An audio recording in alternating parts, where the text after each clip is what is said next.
우리의 불안에는 이유가 있다. 저는 물질적 우주 너머에 있는 누군가 또는 무언가가 도덕률을 통해 현실적으로 우리에게 다가온다는 말로써 지난 장을 마무리했습니다. 여러분 중에는 그런 결론에 심기가 불편해진 분이 있을 것입니다. 더 나아가 제가 지금 속임수를 쓰고 있다고, 결국 또 하나의 종교 선전에 불과한 내용을 철학처럼 보이도록 교묘하게 포장하고 있다고 생각할 수도 있습니다. 또는 제가 새로운 이야기를 하지 않는 한 더 이상 들을 마음이 없다고 생각하는 분도 있을 것입니다. 종교에 대해서라면 이미 세상의 검증이 끝난 만큼 시계를 거꾸로 돌릴 생각은 없다면서 말이지요. 저는 이런 식으로 생각하는 분에게 다음과 같은 세 가지 이야기를 하고 싶습니다. 첫째로, 시계를 거꾸로 돌린다는 점에 대해 말해봅시다. 만일 제가 시계를 거꾸로 돌릴 수 있다고 한다면 시계가 잘못 가고 있을 때에는 오히려 거꾸로 돌리는 편이 더 현명한 일이라고 한다면 농담으로 듣겠습니까? 아니, 시계 이야기는 그만두기로 합시다. 우리는 모두 진보를 원합니다. 그러나 진보한다는 것은 우리가 가고자 하는 그곳에 점점 더 가까이 간다는 뜻입니다. 방향을 잘못 잡으면 아무리 앞으로 나아가도 원하는 곳에 다가갈 수 없습니다. 잘못된 길로 접어들었을 때에는 그 자리에서 돌이켜 올바른 길로 되돌아가는 사람이 가장 진보적인 사람인 셈이지요. 이 점은 산수의 경우를 생각해보면 더 잘 이해할 수 있습니다. 잘못된 방식으로 계산을 시작했다면 빨리 그것을 인정하고 처음부터 계산을 다시 해야 더 신속히 답을 얻을 수 있는 법입니다. 고집을 부리고 실수를 인정하지 않으면 진보는 있을 수 없습니다. 여러분도 지금 세상의 상태를 보면 인정하겠지만 인류는 명백히 큰 잘못을 저지르고 있습니다. 우리는 잘못된 길로 가고 있습니다. 그렇다면 되돌아가야 합니다. 그것이 가장 빠른 길입니다. 둘째로, 저는 아직 본격적인 종교 선전을 시작조차 못했습니다. 우리는 기독교라는 특정 종교의 하나님은 고사하고 현실 종교가 믿는 하나님조차 아직 다루지 못했습니다. 도덕률 배후에 누군가 또는 무언가가 존재한다는 데까지만 이야기했을 뿐입니다. 우리는 성경이나 교회의 도움 없이 우리 자신의 힘으로 이 누군가에 대해 알아보고 있는 중입니다. 제가 분명히 말하고 싶은 점은 이렇게 할 때 우리는 충격적인 사실을 발견하게 된다는 것입니다. 우리는 이 누군가에 대해 두 가지 증거를 가지고 있습니다. 하나는 그가 만든 우주입니다. 만일 우리가 우주를 유일한 단서로 사용한다면 그는 위대한 예술가, 우주는 아름다운 곳이므로 예술가이지만 인간의 친구는 될 수 없는 무자비한 존재, 우주는 아주 위험하고 무서운 곳이므로 무자비한 존재라는 결론이 나옵니다. 또 하나의 증거는 그가 우리의 정신 안에 둔 도동률입니다. 이것은 내부 정보이므로 우주보다 더 좋은 증거가 됩니다. 어떤 사람이 지은 집을 보기보다는 그의 말을 들어야 그에 대해 더 많이 알 수 있듯이 일반적으로 우주보다는 도덕률을 통해 하나님에 대해 더 많은 것을 알 수 있습니다. 이 두 번째 증거를 볼 때 우리는 우주 배후에 있는 존재가 옳은 행동, 공정한 처신, 이기적이지 않은 마음, 용기, 신뢰, 정직, 신용으로 표현되는 옳은 행동에 큰 관심을 가지고 있다는 결론을 내릴 수 있습니다. 그런 의미에서 우리는 기독교를 비롯하여 몇몇 종교들이 주장하는 바 하나님은 선하시다는 말에 동의할 수 있습니다. 그러나 너무 성급하게 나아가지는 맙시다. 도덕률은 어떤 짓을 해도 다 받아주는 상냥하고 동정심 많은 분이라는 뜻에서 하나님을 선하다고 생각할 근거를 주지 않습니다. 도덕률에는 어떤 짓을 해도 다 받아준다는 것이 있을 수 없습니다. 도덕률은 바늘 끝 하나 들어갈 틈 없이 냉혹합니다. 그것은 올바른 일을 하라고 명령할 뿐 그렇게 하기가 얼마나 힘들고 위험하며 어려운지에 대해서는 전혀 신경 쓰지 않습니다. 만일 하나님이 도덕률과 같다면 그는 상냥한 분일 수가 없습니다. 하나님이 선하시다는 것은 곧 그가 용서하신다는 뜻이라고 말하기에는 아직 이릅니다. 그것은 너무나 성급한 말입니다. 용서는 인격을 가진 존재만 할 수 있습니다. 그런데 우리는 아직 인격적인 하나님을 말하는 데까지 이르지 못했습니다. 그저 그 무엇보다 정신과 닮은 도덕률 배후의 힘이라는 데까지만 말했을 뿐입니다. 하나님은 인격과 거리가 먼 존재일 수도 있습니다. 만약 하나님이 순전히 비인격적인 정신이라면 그 정신에게 용서해달라거나 벌을 면하게 해달라고 비는 것은 허튼 짓이 될 것입니다. 계산이 틀렸을 때 구구단에게 벌을 면하게 해달라고 비는 것이 허튼 짓인 것처럼 말이지요. 계산이 틀리면 답도 틀릴 수밖에 없습니다. 하나님은 이런 분, 비인격적인 절대선이라면 결코 좋아할 수 없으며 따라서 전혀 개의치 않는다고 말한다 해서 피할 길이 생기는 것은 아닙니다. 문제는 여러분이 마음 한편으로 절대선의 편을 들고 있으며 인간의 탐욕과 거짓과 착취를 인정하지 않는 그 절대선에게 내심 동의하고 있다는 데 있기 때문입니다. 그가 여러분의 경우만큼은 예외로 삼아 한 번만 벌을 면해 주기를 바랄 수도 있습니다. 그러나 그런 경우에도 여러분 마음 깊은 곳에서는 세상의 배후에 있는 그 힘이 이런 행동을 정말 예외 없이 미워하지 않는다면 결코 선한 존재일 수 없다는 사실을 알고 있습니다. 만약 절대 선이라는 것이 존재한다면 우리의 행동 대부분을 미워하리라는 사실 또한 잘 알고 있죠. 이것이 우리가 빠져있는 끔찍한 공경입니다. 절대선이 우주를 다스리지 않는다면 어떤 노력을 해도 우리에게는 소망이 없습니다. 반면에 절대선이 우주를 다스린다면 우리는 매일 그 선의 원수가 되는 셈이고 다음 날이라고 해서 사정이 나아질 기미 또한 전혀 없으므로 이 경우에도 역시 우리에게는 소망이 없습니다. 우리는 그 선 없이 살 수도 없고 그 선과 더불어 살 수도 없습니다. 하나님은 유일한 위안인 동시에 최고의 공포입니다. 우리에게 가장 필요한 존재인 동시에 가장 피하고 싶은 존재인 것입니다. 그는 우리의 유일한 동맹자가 될 수 있는 존재이지만 우리는 스스로 그의 원수가 되었습니다. 절대 선의 시선과 마주치면 재미있을 것이라고 말하는 사람들이 간혹 있습니다. 그들은 재고할 필요가 있습니다. 그들은 종교를 가지고 장난을 치고 있습니다. 선은 우리가 반응하는 방식에 따라 가장 큰 안전책이 될 수도 있지만 가장 큰 위험이 될 수도 있습니다. 그런데 지금까지 우리는 그 선의 잘못된 방식으로 반응해 왔습니다. 저의 세 번째 요지는 이것입니다. 제가 이렇게 우회적인 방식으로 진짜 주제에 접근하고자 한 것은 여러분을 속이기 위해서가 아닙니다. 저에게는 다른 이유가 있었습니다. 즉 지금까지 서술해온 이런 사실들을 먼저 이해하기 전에는 기독교가 의미를 가질 수 없기 때문에 이런 방법을 선택했던 것입니다. 기독교는 사람들에게 회개를 촉구하며 용서를 약속합니다. 그렇기 때문에 자신이 회개할 일을 저질렀다는 사실을 모르는 사람, 자신에게 용서가 필요하다고 생각지 않는 사람에게는 기독교가 아무 의미도 가질 수 없습니다. 여러분은 먼저 도덕률이라는 사실이 정말로 존재하며 그 법칙의 배후에 어떤 힘이 있고 여러분이 그 법을 어김으로써 그 힘과 잘못된 관계를 맺게 되었다는 것을 깨달아야 합니다.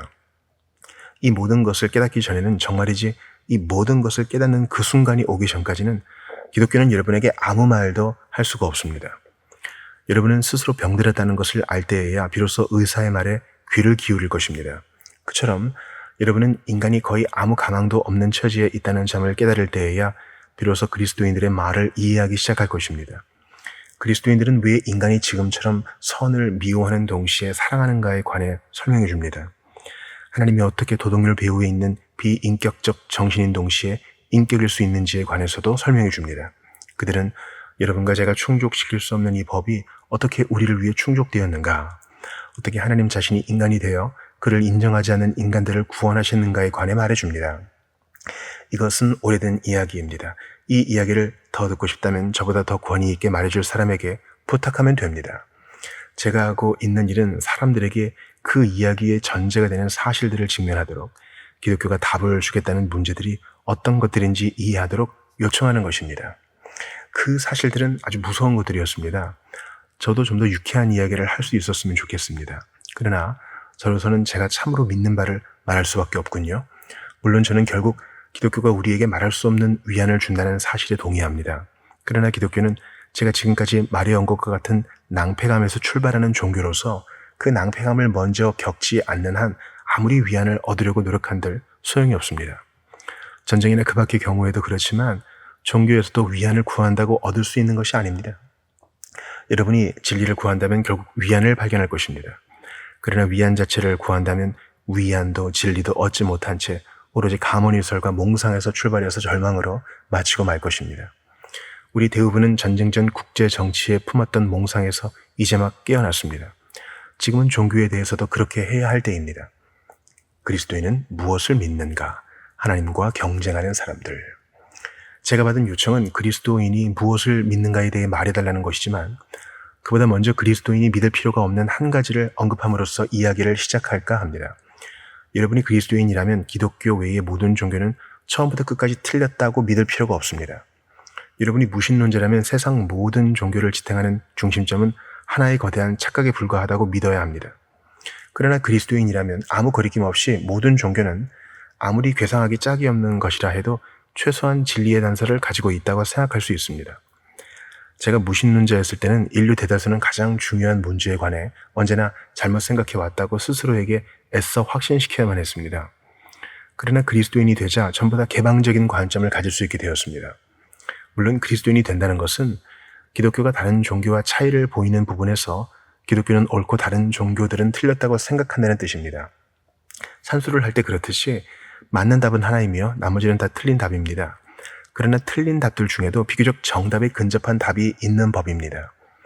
인류는 가장 먼저 하나님의 존재를 믿는 다수와 믿지 않는 소수로 크게 나눌 수 있습니다. 이 기준에서 볼 때 기독교는 고대 그리스인과 로마인, 현대의 미개인들, 스토아학파, 플라톤주의자, 힌두교도, 회교도 등과 더불어 다수파에 속하며 현대 서구 유럽의 유물론자들은 소수파에 속합니다.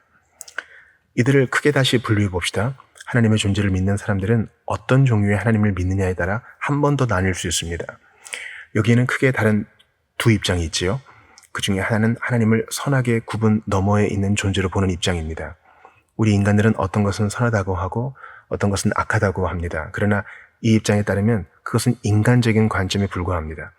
즉 인간은 현명해질수록 사물을 선과 악으로 구분하지 않게 되며 모든 것은 어떤 점에서는 선하고 어떤 점에서는 악하다는 사실과 그 어떤 것도 서로 다를 수 없다는 사실을 더 밝히 보게 된다는 것입니다. 따라서 이들은 우리가 신적 관점에 조금이라도 가까워지면 이런 구분들은 완전히 사라져 버린다고 생각합니다. 우리는 암이 사람을 죽임으로 악하다고 합니다. 그렇다면 훌륭한 의사도 암을 죽임으로 악하다고 해야 합니다. 이처럼 모든 것은 관점에 달린 문제라는 것입니다. 이와 반대되는 또 하나의 생각은 하나님은 분명히 선한 존재 내지는 의로운 존재로서 자신의 입장을 분명히 가지고 있으며 사랑을 사랑하고 미움을 미워하며 우리가 특정한 방식으로 행동하기를 원하는 분이라는 것입니다. 앞서의 관점, 하나님을 선악의 구분 너머의 존재로 보는 관점을 우리는 범신론이라고 부릅니다. 제가 이해한 대로라면 프로이센 사람인 위대한 철학자 헤겔과 힌두 교도들이 이런 관점을 가지고 있습니다. 이와 다른 관점을 가진 이들은 유대인과 회교도와 그리스도인입니다. 하나님을 바라보는 범신론과 그리스도인의 관점 사이에는 이런 큰 차이 외에 한 가지 차이가 더 있습니다. 대개 범신론자는 인간이 제 몸을 움직이듯이 우주를 움직이는 존재가 바로 하나님이라고 믿습니다. 즉 우주 자체를 하나님과 거의 동일시하면서 우주가 존재하지 않았다면 하나님도 존재하지 않았을 것이며 우주에 있는 것은 무엇이든 하나님의 일부라고 보는 것입니다. 그러나 기독교의 개념은 전혀 다릅니다. 그들이 사람이 그림을 그리고 작곡을 하듯이 하나님이 우주를 창안하고 만들었다고 생각합니다. 화가의 그림은 별개의 존재이기 때문에 그림이 파괴되어도 화가는 죽지 않습니다. 화가가 그림 속에 자신을 쏟아 부었다고 말할 수는 있지만 그것은 그 그림의 아름다움과 감흥이 모두 화가의 머리에서 나왔다는 뜻에 지나지 않습니다. 화가의 기교는 원래 그의 머리에 있는 것으로서 간혹 그 손에 있다고 표현할 수는 있어도 그 그림에 있다고 말할 수는 없습니다. 범신론과 기독교의 이 차이가 앞서 말한 차이와 얼마나 밀접하게 연결되어 있는지 이해하셨으면 합니다. 여러분이 좋은 것과 나쁜 것을 아주 진지하게 구별하지 않는 한 세상에 있는 것은 무엇이든 하나님의 일부라고 말하게 되기 쉽습니다. 물론 세상의 어떤 것들은 정말 악하고 하나님은 정말 선하다고 생각한다면 그런 말을 할 수 없지요. 여러분은 하나님이 세상과 구별된 존재이며 세상의 어떤 것들은 그의 뜻에 거스르고 있다는 사실을 믿어야 합니다. 범신론자는 암이나 빈민가를 보면서 이렇게 말할 수 있습니다. 신적인 관점에서 보기만 한다면 이런 것들 역시 하나님이라는 사실을 깨달을 텐데. 그러면 그리스도인은 이렇게 응수할 것입니다. 저주받을 헛소리 그만해요. 기독교는 전투적인 종교입니다. 기독교는 하나님이 세상을 만드셨다고 믿습니다. 공간과 시간, 열과 추위, 색깔과 맛, 모든 식물과 동물은 마치 인간이 이야기를 만들어내듯이 하나님이 머릿속에서 생각해내신 것들입니다. 또한 기독교는 하나님이 만드신 이 세상에서 너무나도 많은 것들이 잘못되어 버렸으며 하나님은 우리에게 그것들을 다시 바로잡을 것을 명하신다고, 그것도 아주 큰 소리로 명하신다고 믿습니다. 물론 여기에서 아주 중요한 질문 하나가 제기될 수 있습니다. 그것은 선하신 하나님이 만든 세상이 왜 잘못되었는가라는 질문입니다. 저는 이 질문에 대한 그리스도인들의 답변에 여러 해 동안 귀를 막아왔습니다. 그 당시에는 당신들이 무슨 말을 하든 또 아무리 교묘한 논증을 제시하든 간에 세상은 어떤 지적인 힘이 만든 것이 아니라고 보는 편이 훨씬 간단하고 쉽지 않은가? 당신들의 모든 논증은 이 명백한 사실을 피해가려는 복잡한 시도에 불과하지 않은가? 라는 생각에 사로잡혀 있었기 때문입니다. 그런데 이런 생각은 저를 다른 곤경에 몰아넣었습니다. 하나님을 반대하는 저의 논거는 세상이 너무나 잔인하고 불의하다는 데 있었습니다.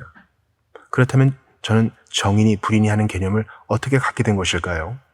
만일 인간에게 직선의 개념이 없다면 구분선이라는 개념도 없을 것입니다. 그렇다면 세상을 불의하다고 판단할 때 저는 우주를 무엇에 비교하고 있는 것입니까? 눈에 보이는 것이 하나부터 열까지 악하고 무의미하기만 하다면 그 일부인 제가 어떻게 거기에 대해 그토록 격렬하게 반발할 수 있습니까? 사람이 물에 빠졌을 때 축축하다고 느끼는 것은 그가 수중동물이 아니기 때문입니다. 물고기는 축축함을 느끼지 못합니다. 물론 정의에 대한 나의 개념은 순전히 개인적인 것이라고 치부하며 그 개념 자체를 포기해버릴 수도 있습니다. 그러나 그렇게 하면 하나님을 반대하는 저의 논거 역시 무너지고 맙니다. 하나님을 반대하는 저의 논거는 어쩌다 보니 세상이 나의 취향에 거슬린다는 것이 아니라 세상은 정말 불의하다는 것이기 때문입니다. 이처럼 하나님이 존재하지 않는다는 것, 달리 말하자면 실제 전체의 무의미함을 증명하려 하다 보면 어쩔 수 없이 실제의 한 부분, 즉 정의에 대한 나의 개념만큼은 전적으로 의미 있다는 가정을 하지 않을 수 없습니다. 결과적으로 무신론은 너무나 단순한 것임이 드러났습니다. 우주 전체에 정말 아무 의미가 없다면 우주에 의미가 없다는 그 생각 자체를 아예 하지 못했을 것입니다. 우주에 빛이 없고 따라서 눈을 가진 생물도 없다면 우주가 어둡다는 사실 자체를 알 수 없는 것처럼 말이지요. 그 경우에 어둡다는 말은 아무 의미도 갖지 못할 것입니다.